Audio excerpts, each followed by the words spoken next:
My zombie and apocalyptic book recommendations. So there is a huge unmet need here.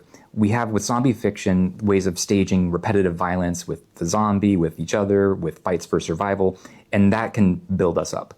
But literary fiction that approaches the apocalypse will give huge buffers from that violence, that antagonism, and put it in these like safe little buckets. So misanthropy, or the world's fallen apart, but we can be kind of whimsical with our language or whatnot. So we're getting like these little stand-ins to enjoy rather than actually feel undone ourselves. So that's what I did with Where We've Made It Dark. You know, it's this confluence between The Road, The Last of Us, Telltale's Walking Dead game, where we're dealing with an impossible coming of age with nothing left to come of age to, and the formation of a violent subject. How you genuinely take a regular person and make them have to confront being violent themselves, how the world itself is violent.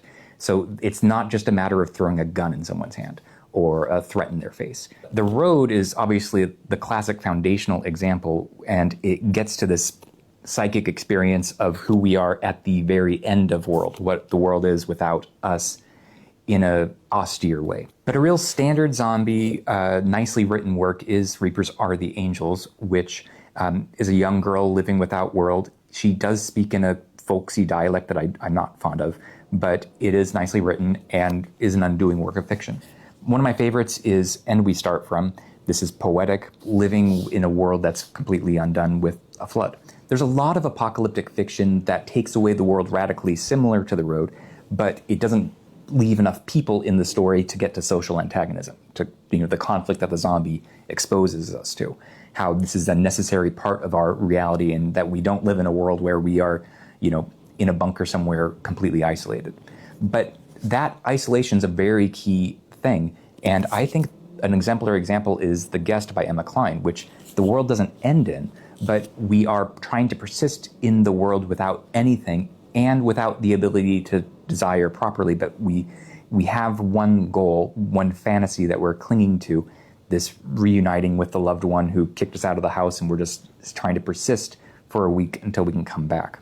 There's also the formation of a violent subject, and I've been recommending this one a lot lately, but The Eyes Are the Best Part builds a regular person into being a violent subject and shows what it gets to. Something New Under the Sun is a very interesting literary apocalyptic work that I won't describe. I've talked about it elsewhere, but it's one of my favorites as well. But this is a really unmet territory. You need the antagonism of the zombie, the existential threat, but you also need to dwell in the psychic experience and not be built up by confronting that threat.